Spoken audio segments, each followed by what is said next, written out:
Hello and welcome to our Servant Review. I'm Bill. And I'm Sonia.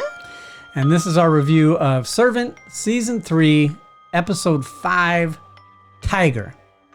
So the Turners attend a block party on Spruce Street, or organize a block party, whatever. Leanne finally feels comfortable outside of the house, but finds herself in danger. And we're halfway through the season, guys. Yeah, I can't believe it. I'm going to cry when it's over. There's 10 episodes, right? Yeah. No, yeah. At least there has been in all the other ones. So this episode was written by Henry Chaisson. I probably mispronounced his name, but he did work on Antlers. Oh, Antlers was okay. It's okay. It had cool cinematography. It did have cool cinematography. Yeah. And it was directed by a married duo, Celine Held and Logan George. Oh, that's pretty cool. Interesting. So this episode begins with Leanne waking up to the sounds of a block party preparations or being prepared outside of her window. What did you think about the episode? I was impressed that Dorothy organized this block party. It was pretty amazing, actually. You think so? Yeah. Okay. Dorothy mentioned there was a lot of moving parts, and there was a lot of stimuli for me. My eyes were like darting like everywhere. So you didn't notice there was like bouncy castles, there was men on stilts, there's jugglers, there's axe throwing, there's food trucks, there's fortune tellers, there's puppets, llamas, like all kinds of stuff. I was like, oh my God. But I love that the episode was shot outside. Yeah. So that's different. Yeah. Right? Yeah. It's different than we're used to. We weren't confined to the dark space of the Turner and the brownstone like we usually are. Yeah. So it had lots, there's lots of bright colors, kind of an upbeat tone. So for the most part. Yeah. I thought Dorothy looked really good in this episode too with her. You know what? Yeah. She looked good. She looked okay. Like, I'm usually critical, but yeah, she looked great. Yeah. And her hair was nice. Yeah, she looked nice. Yeah. And I liked her spring on spruce t-shirt. Yeah. So I want one. I really wish that Servant sold official Servant apparel. So do I. Like we had our t-shirts that we made for the finale, the pizza one. The second season, the pizza and the lobster ice cream. But, it'd be cool to get some sort of thing. It was, I usually try to find symbolism in the shows, but it was a little hard for me this episode to find symbolism because there was just so much to choose from. There was so much like going on. You'd have been in the Bible for a week, looking through, or the Quran for a month. Yeah. But we did find a few, and we'll discuss them a little bit later in this review. So what was your first impression? Well, I was a little grumpy about this episode. Oh. I expected to find out more. I think maybe it just kind of surprised me. I expected something different. And the first part of it was just kind of like fun and it was disarming. And then the second half was like, what the heck? Yeah. So I don't think it met a lot of people's expectations. And some people are complaining. A lot of people are complaining, but that they can't always give us what we want, I guess. But this episode or this review, we're instead of going chronologically, we're gonna go by each character, like the main characters, and through each of the character or experiences, going through each character experience, in the episode we'll cover everything about everybody, I think. Okay. So let's try that. And if you don't like it, let us know in the comments if it didn't work. Yeah. If we missed something, let us know. So what are we going to start with? Let's start with Sean. Let's start with Sean. My favorite. Hashtag Team Sean. Well, is he my favorite? No, Julian's my favorite still. Yeah, no, Sean's my favorite. So it begins, this is chronological order, with him cooking and getting ready for the End Homeless Hunger Booth. Yeah, that was pretty cool. Yeah. And he spots termites. Oh, yeah. In the kitchen, right? In the kitchen. And it just seems like he was being neurotic, right? He's like, and Dorothy's like, that's just black pepper. Yeah. And Leanne agrees with him and says, no, I've seen this before, frass or something. I forgot what she said. Yeah. Was it frass? Yeah. I think it was frass. Yeah. Anyway. Well, does that mean we're going to be seeing an exterminator on an upcoming episode? Probably. Well, what was Sean cooking today? Sean was making a fancy ice cream made with the liquid hydrogen, and he served it over... Hydrogen or nitrogen? Not hydrogen, nitrogen. Liquid nitrogen. No, it's liquid hydrogen. I don't know. I used to work with liquid nitrogen. We would play with it and freeze various objects. It's actually pretty dangerous stuff. Oh my gosh. Yeah. Well, he served it over a miniature French toast with a dehydrated maple and pancetta. Okay. Fancy stuff. So it must have been good because they get sold out. Julian. Julian almost got in a fight, didn't he? Yeah, with some guy. Is that an ascot or the sweater? I think he just had the sweater over his shoulder. Yes, who does that anymore? Maybe it's a Pennsylvania thing. Yeah, he's like, dude, there's a line. Yeah, he Julian's snaps like, out. Yeah, Julian's like, I'm not in it, so A-hole. don't worry about he it. called him an a-hole. That guy might have beat him up though. Like, Julian doesn't think about that stuff before he speaks. Right. Well, we see Sean praising Leanne, right? Telling her, hey, this is a big step to be around so many new people. Great job. Again, continuing his positive treatment of Leanne. Yeah. So that's good to see. Yeah. Definitely. You said there was a weirdness over the liquid nitrogen. Yeah, just like, he comes in and bumps it. Julian comes in and bumps it over, and they run and grab it and like, hey, be careful and all this kind of stuff. And it's like, it made me think, is something going to happen with the liquid nitrogen later? Yeah, are they going to dump it on somebody? Or, it's going to hurt a cult member or something. Maybe, you know what I mean? I was waiting for it. But yeah, I mean, we've seen probably... maybe you agree or not agree, but the biggest character arc was Sean. Definitely. You think so? Definitely the biggest one. Because Dorothy had been crazy the entire time. So She has. But Sean, he began the season being adamant against religion. This is a godless very house. Pessimistic. Exactly. If you guys remember in season 1, there was a scene where Sean was sitting on the toilet talking to Dorothy, drinking some wine, and Dorothy was in the bath complaining about her mastitis. And he had just witnessed Leanne praying. So I'm going to play the clip right now. So you guys, refresh your memory. Yeah, refresh your memory. I don't care what she believes. I just don't want it in the house. I don't want to try to get into your head. So if she talks to you about it and tries to get in your head, I'm warning. So that was from season 1, episode 1, Reborn. He threatened Dorothy, like, if you even dare, she even brings up, religion, I'm going to throw her crap out on the street. Now apparently he believes in God and is going to a church with Jericho. And that... in a conversation with Julian at the booth, he kind of pulls that out of him because the lady comes up and it's kind of like an awkward, oh, hey, how you doing? We missed you. Hey, you've been holding out at us on coffee break. And, Julian's been to enough rehab things to know that coffee break and he usually has to do with some group therapies or something. And he pulls it out of him. AA? Yeah, right. Yeah. Is it AA? Is it grief counseling? Is it what are you doing? So... Right. It's funny because he tells him, I liked you better when you were godless. And Sean snaps back with, I like you better when you were drunk. That was, he gets a great grumpy look. Well, either he believes in God or he definitely believes in higher being, or he believes in Leanne for sure. I think that's what's doing it. I think he's really believing that Leanne gave him that baby. I don't, because we've been talking that he's becoming kind of a believer over the time. I'm thinking maybe now he doesn't think it's Leanne's baby. That's why he blows off Julian's, and he even told him in this episode, hey, that wasn't cool with the DNA. He's like, you almost blew it. Sean doesn't care. He doesn't want to know because I think he just thinks Leanne brought it back.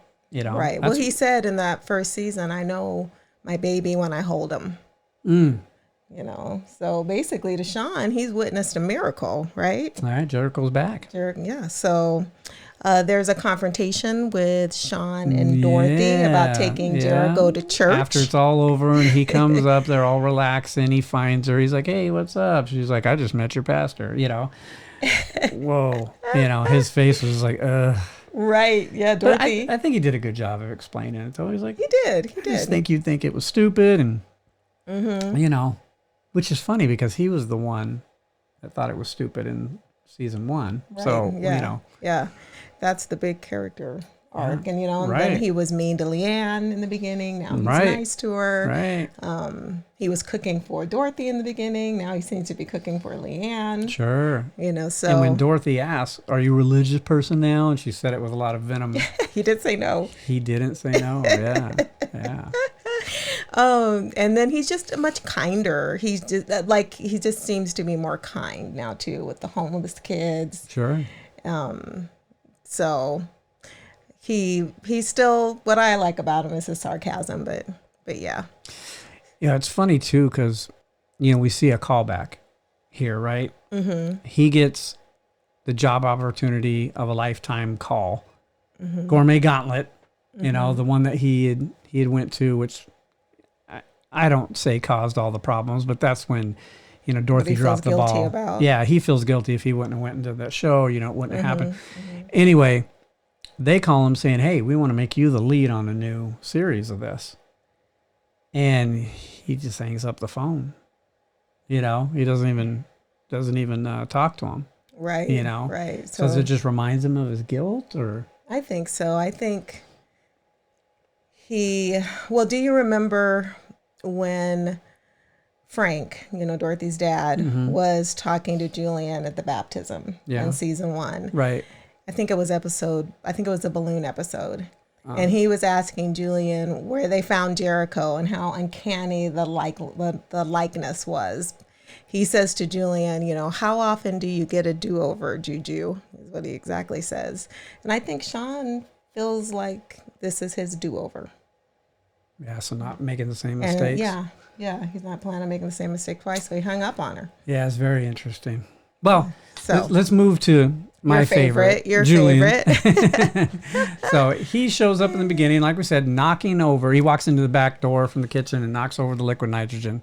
Again, is this foreshadowing? I don't know why I felt that way. Like maybe something's going to happen later. You said, maybe it'll hurt one of the cult members. They'll use it on them or something. Right. Or they could just move on to a different subject like they tend to do in this show. That's true. And we never see the liquid nitrogen ever again. Yeah. Well, it's funny. He does come in. He's like, what's up with all the crappy food trucks? Did him and Vera break up? Because you notice, he said, Dorothy asked, where's Vera? And he said, Vera's got a work thing. Yeah. So maybe they broke up. Maybe that's because he's kind of pissy in this episode. He is very pissy the entire time. He's very grumpy cat. So maybe they broke up. Yeah. During the block party, right around the time when he's talking to Sean, he goes up to the booth. It was after Dorothy walked away into Jericho on camera. Okay. Julian was concerned about Dorothy being back on camera. Right. So and then showing Jericho on camera on national TV. Right. He's like, what if Aunt May sees you? And, Yeah, being very practical still. During this scene, when he's talking to Sean, he says, he's asking Sean, have you seen the memes? So we were wondering what these memes may have looked like. Right. So here's what we came up with. Wow. What do you guys think of that meme? Is that something that you probably see? Yeah, but that's the only thing we could imagine he meant, because he said that Dorothy's going to be a meme now. So no, he said she was a meme. And then he's like, moo or something, so. That's awful. And then you already mentioned he confronts Sean about the minister, Nancy. Pastor Nancy, whatever. And then later he's eating a funnel cake, just like Dorothy had teased him. So. Earlier in the series, she's like, you just showed up because you want a funnel cake. You liked them. And she's like, you've always liked them. And she said it in a way like, what, was he a chubby kid? Yeah, did he go to fat camp or something? I don't know. I don't know. Maybe in fat camp he saw one of the cult members, and I say that because I was thinking back on the time when Roscoe was being hypnotized by Natalie in season 2. And Julian has this look on his face, like he's seen, like when, when Ross. I thought you were just kidding. No, I wasn't. I wasn't kidding. Yeah, I was kidding, but I wasn't. Yeah, he did. He broke down crying. Yeah, when Roscoe was. Yeah, when he was reliving whatever he saw. Julian had that look on his face, so maybe he saw that at fat camp. Yeah, that's a good clue. Which was weird because I called him Grumpy Cat, right? But yeah. He had a real grumpy cat face when he's sitting there eating the funnel cake, and he's watching Leanne and Toby dance. And they're having a blast. They're having just a great time. Is Julian jealous of them? Because he's been trying to break up with her. Yeah, trying to break it off. Like, he looks like he's jealous. Right? Like, why is he so upset by that? Or is he just worried that Leanne's out in the open? And he seems really angry. You know? So he's kind of hate eating that funnel cake. He's eating that funnel cake kind of like Leanne did in season 2 cake when she was eating that king cake. Yeah, I don't know if he's going that far with it though. You know, anyway, like a predator. Maybe. Yeah, he definitely had all over. He had powdered sugar all over his, his face. Okay, who's next? Dorothy. Dorothy. Okay, so all right. Well, the first thing she did. On my nerves right away. Oh, really? You know, we hate Dorothy. You know that. So Leanne comes down in some overalls, and immediately Dorothy reminds her, oh, you're wearing my old dungarees. You know, kind of like heck says dungarees. Those are overalls. Right. But it just, why remind her so much? Yeah. And then Leanne's like, is that okay? And she's like, sure, anything in the attic is fair game. Like, ugh. Yeah, you're good enough for my hand-me-downs. Right. Oh, I hated that. Now, she did mention how old the house was. Right. We had to look up to see. She said 175. Is that right?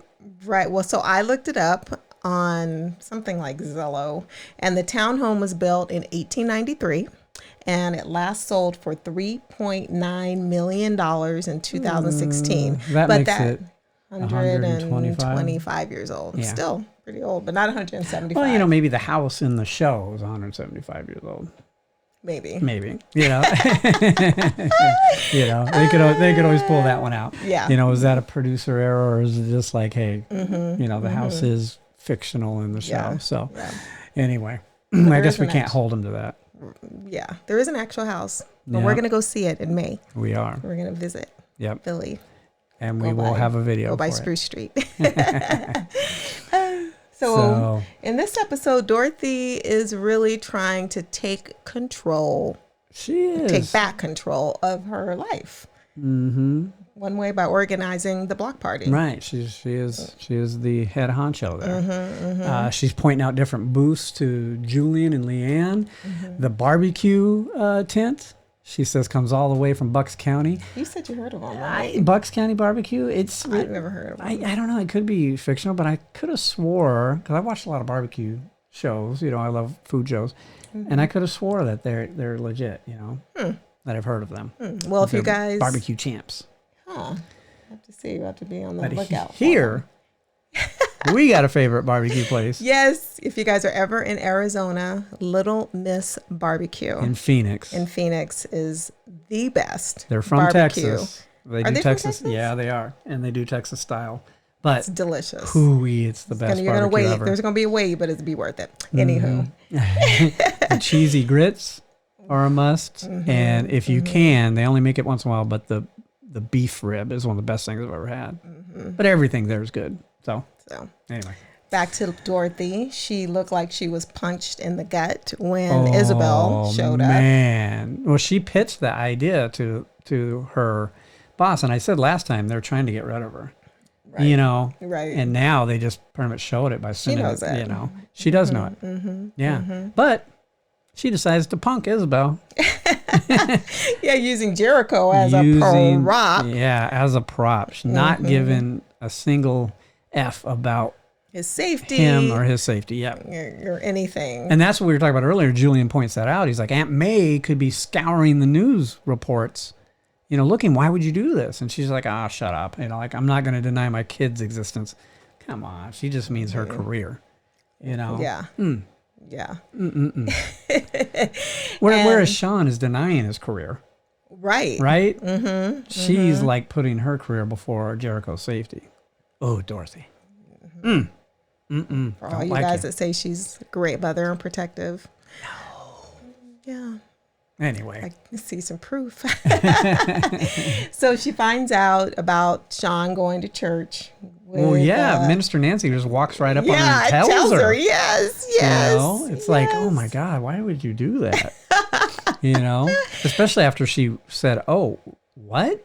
Sean's been going to church? You think she would be like, oh. Yeah, she invited her. Dorothy's like, I'm not gonna go to church. So to church. Well, because Sean, when he's talking to Dorothy, even says, "Well, you baptized Jericho. You got him baptized." But to her, that was just a. She said, "Oh, that was just." I even think she said that's just a gesture. She did. That was her quote. So it was just show for other people. Like, look at me. Look at me getting my kid baptized.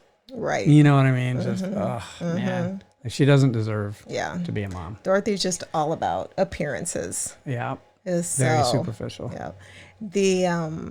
Well, she did reveal to Sean that she invited Nancy to dinner, and that was kind of like a punishment for Sean, And she presented it that way, and he's just like, oh, crap. I know. My favorite line from Dorothy this episode was during this scene when Sean and Dorothy are talking about Nancy, the minister, and inviting them to dinner. Sean says to Dorothy, should we discuss it? She's like, when do we discuss Dorothy anything? Replies, since when do we discuss things? Yeah. Case in point, which is the whole problem with this family. Yeah. But and then Dorothy says she needs transparency when it comes to raising their son. No secrets. Well, from Sean. From Sean, yeah. Sean. Yeah. She won't show transparency, but she wants him to. Anyway, let's move on. So next is Leanne, right? Mm-hmm. Okay. Like I said, first things first, after hearing, she got really excited about, oh, look, the stuff going on outside. Then she just gets accosted by Dorothy's.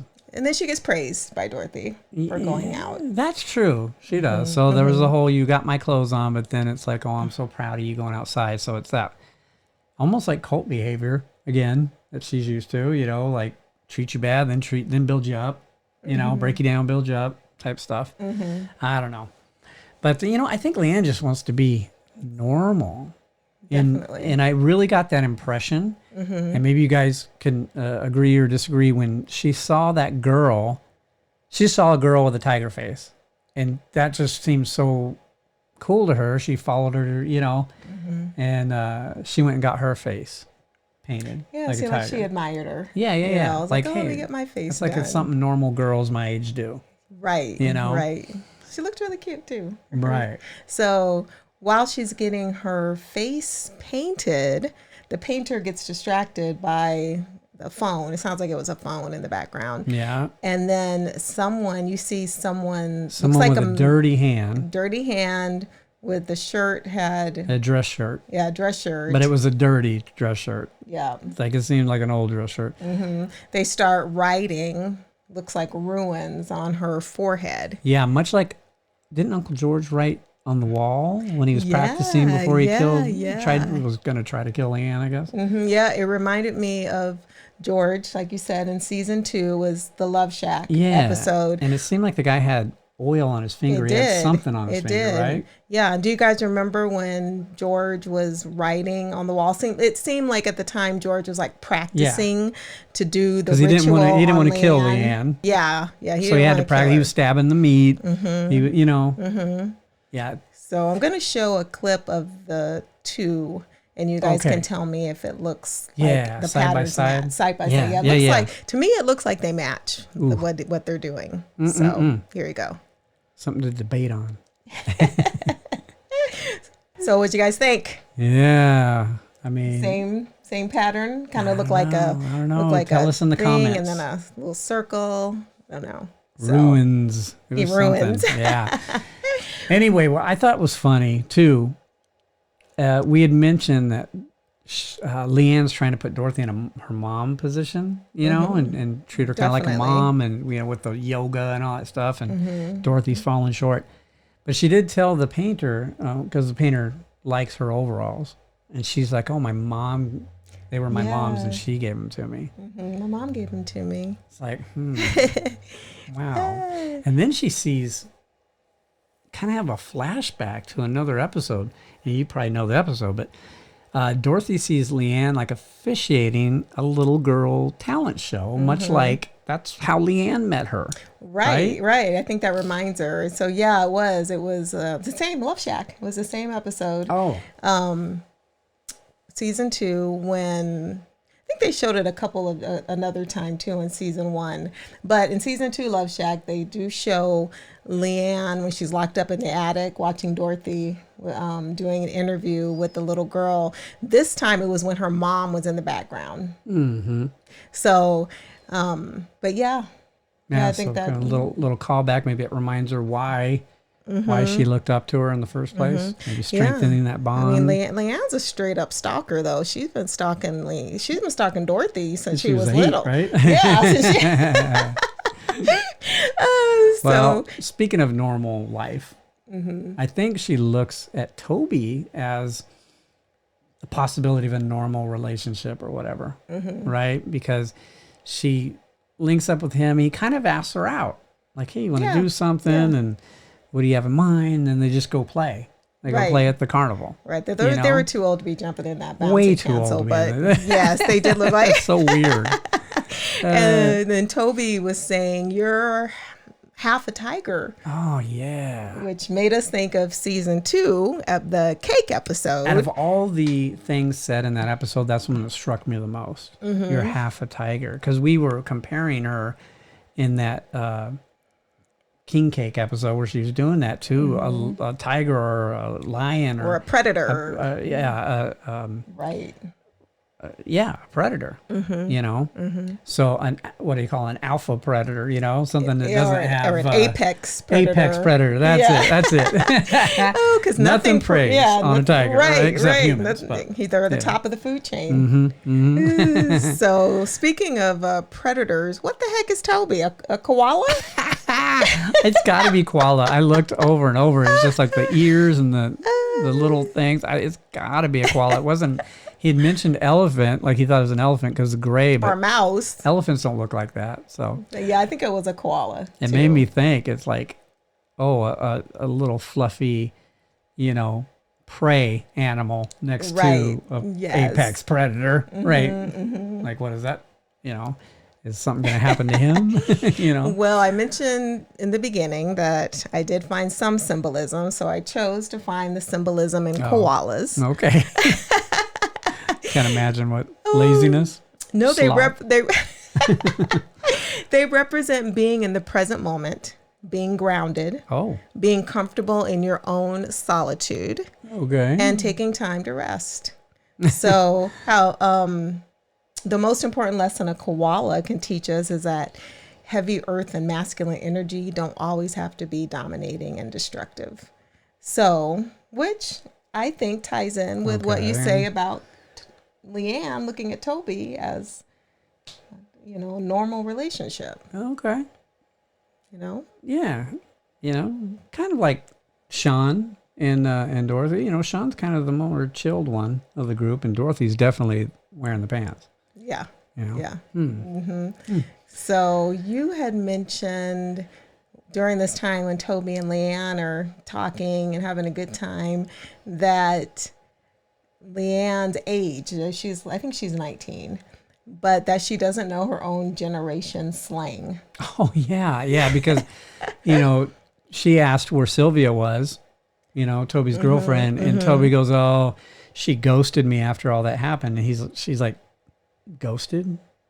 He's like, "Oh, yeah, she stopped talking to me." Why doesn't she know that? Like, she's 18, 19. Really like, shows she's different. Yeah, she's very different. Leanne is different. Yeah. They do that a lot, I think, with her to show that she's not quite up on things. You know, she definitely She's trying to appear normal. Yeah. So the other symbolism I found was the llama, or I chose because Leanne won that stuffed animal.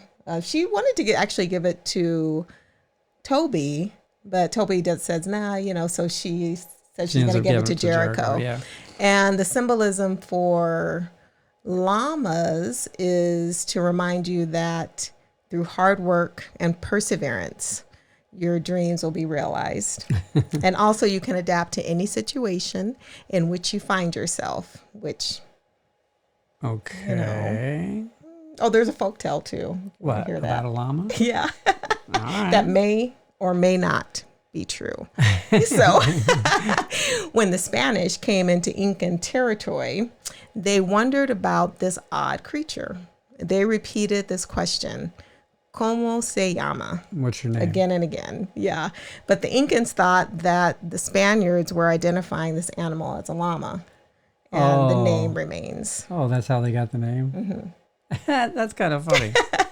Then why don't we call them llamas instead of llamas? Because it's a double L in Spanish. You pronounce it as Y. True. Yeah, I'm weird. going to start calling them llamas. Llamas. So then we see, Leanne has the longest story in this one, but we see her noticing or eavesdropping on Isabel, Dorothy's replacement rival, whatever. And what looks like one of the ladies from the Mommy and Me group. Right, yeah. It does. It looks like it's the same lady who was asking about asking about the ambulance stuff. The ambulance, yeah. Right? And here here the hot she is. Day. Here she is again, talking to Isabel about ambulances and police cars outside her house. Right. So this is the lady that we thought was a reporter and maybe in cahoots with Vera and all that, which we haven't seen anything come of that yet. But anyway, Leanne hears them talking about it, walks up to them and just like directly confronts them. Yeah, you know, really protective over Dorothy. Over her little cult. You know? It made Isabel think for sure, like, what the heck? Yeah. Something may happen to Isabel. She's like, oh, I wouldn't be here without Dorothy. I love her. She's great. And it's like, why do you treat her the way you do? And then just walked away. And Isabel's like, oh my gosh. You know, was she thinking, oh, maybe I do? Yeah, well, you know, Leanne seems to, at least they are making it seem like Leanne is the one who is causing these things to happen. So it made me think right there that Isabel better watch out because something may be happening to Isabel. Yeah. So Isabel, you in danger, girl. Oh my gosh. So did you guys notice that after when Leanne walked away, Isabel looked at her phone?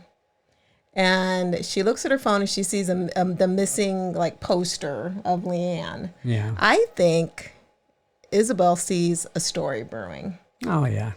So she's gonna look more. She's gonna look more into that. Right. Yeah. You know, during this whole thing too, we see Roscoe makes an appearance, and he looks like he's kind of stalking Leanne. Now, is he just keeping an eye out open for her? You know, maybe Julian said, hey, keep an eye out, watch. Maybe or like is he looking at her for the cult? Because remember, we thought he might have got infiltrated or what's the word, like indoctrinated into the cult, right? Because they had I definitely think he has. So, yeah, what's going on with him? Yeah, still, we'll see. Hopefully they'll show us. And we see the homeless kids are back. Right, they back. come and sit down, and Poor Leanne gets scared. Yeah, and says, "Can you ask them to leave?" Like some lady volunteer at the. I don't know. Do you guys know who that was? Was she in another episode? I or anything? have not seen her. She's obviously a what is it? Spruce Street. What is it called? Spring on Spruce? Yeah. She was a volunteer, and she had one of those shirts, and she's like, I can do better than that, honey. And she went and like just ran them all off, you know, lying to them. Like, you don't have to pay to get into a block party. Like, but she's like, you have to pay. Did you pay? No, get out of here. It's a block party for the homeless, and the homeless groups gets kicked out of a block party. That's crazy. But did you notice, though, when they all walked by Leanne, not one of them looked at her? Yeah, that was really weird. That was really odd. right? Yeah, it's like she wasn't even there. So, right about this time, Leanne goes to get some food. She thinks everything's okay. Well, this was actually, that wasn't that time. Oh, was it? No, that was after she's spending time with Dorothy. I'm not Dorothy, Toby. So remember when Grumpy Cat, what's his name? My favorite. Julian, jeez. Remember when he was sitting there grouchy eating the thing, watching them dance? It was the same time, right? So she's dancing with Toby over the country music, and they're doing silly moves and just having a fun time. And then she grabs him. She's like, I'm hungry. I gotta get food. Oh, it's dark at this time. It wasn't dark when they kicked the homeless kids out. This is a little later on at night. Okay. And then she walks. And who does that? Speaking psychologically, like, like who goes to a dark booth looking for food? Yeah. Thinking people are going to still be in there. That really was like odd. Was she making something happen? You know what I mean? Anyway. Yeah, but she walks in there. She sees that dagger. No. She sees two people. She sees two people. They're dressed a certain way. Yes. One guy has a dress shirt on, kind of a, is it the guy that was writing runs? We're not sure. Right. And a lady with kind of an old Little House on the Prairie dress, much like the cult members. They turn around and look at her. Then Leanne sees the dagger sitting on the grill. Yeah. Well, because it needs to be heated up for the ritual, right? Seems like that was what. Then she freaks out. She throws hot water on the man. Well, it looks like the guy goes to grab for the dagger. Oh, does he go to grab for it? Yeah. Okay. And then that's when she ran and grabbed the hot water and threw it on him. And she makes it out. Why didn't she just go run to the group of people? I don't get it. Well, she did kind of run out. She was yelling for Toby and Dorothy. Yeah, but then she runs to the house, and that gives them opportunity to chase her. She barely gets the door open, and we see this earlier, with or in the last episode with the homeless kid, but the homeless kid doesn't force his way in the door. This guy did. He shoved his foot in the door, and he's trying to push in, and then his female accomplice runs up, hits the door, knocks Leanne down. Leanne hits her head. So if you guys were wondering, why was she bleeding? They must have been beating her up or doing it. She hit her head when she fell when they pushed the door open. You could hear it. She yells, ow. Yeah. And then she gets up and runs out the back. They chase her. Right? Where the homeless kids are. Yeah, she runs out the back door where the homeless kids are, and then they come up, and it seems like they grab her, and then we see she closes her eyes, like she's bracing for impact, right? Then we just see her walk back in the house, casual, calmly, right? And then she finds the blood and rubs it on herself. So what is you have a theory? I have a theory, you guys, and I've been looking at the messages and the servant groups, and none of you guys are saying this, so I'm gonna drop this bomb. I think I'm right.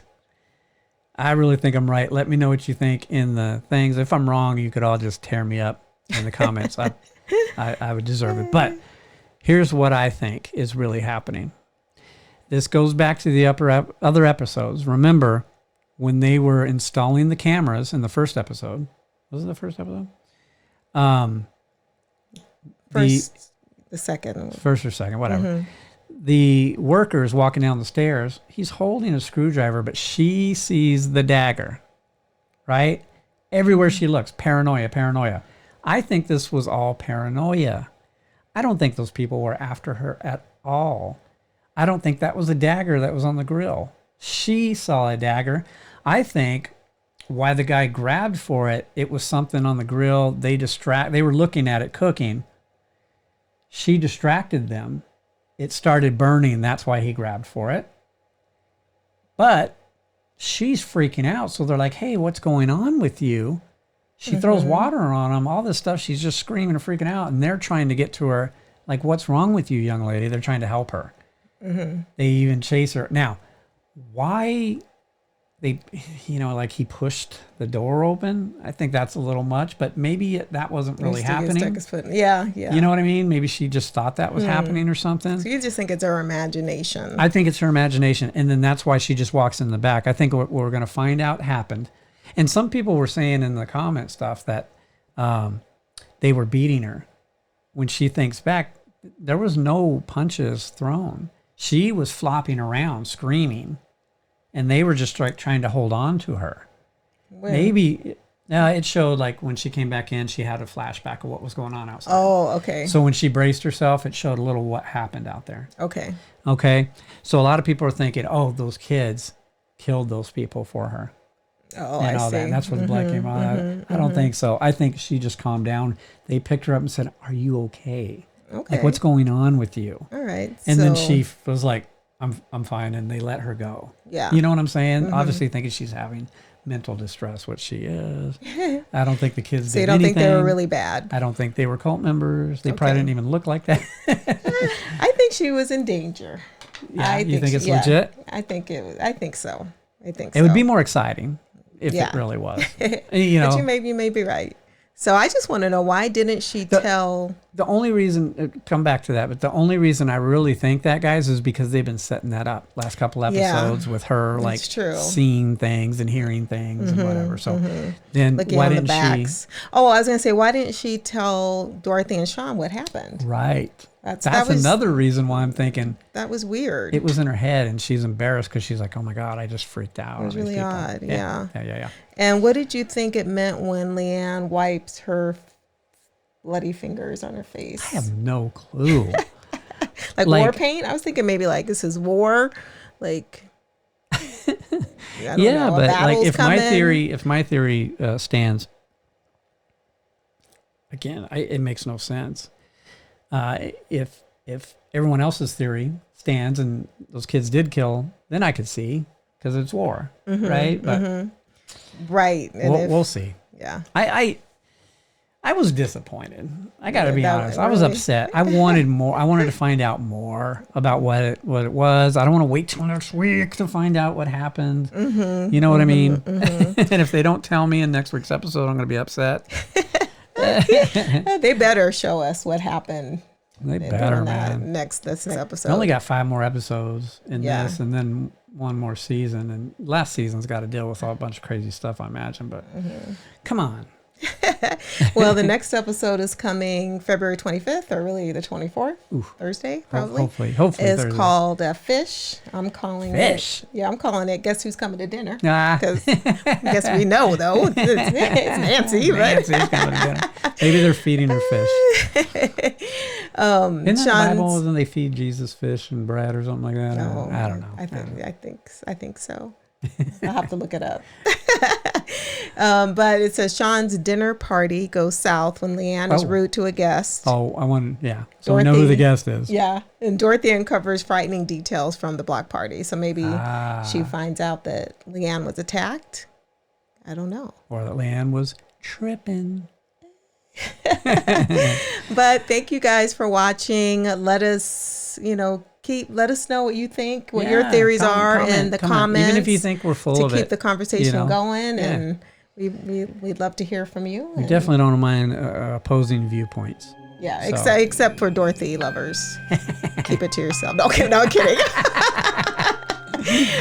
All right. Well, please like, and if you would subscribe, if you haven't already, share it if you want.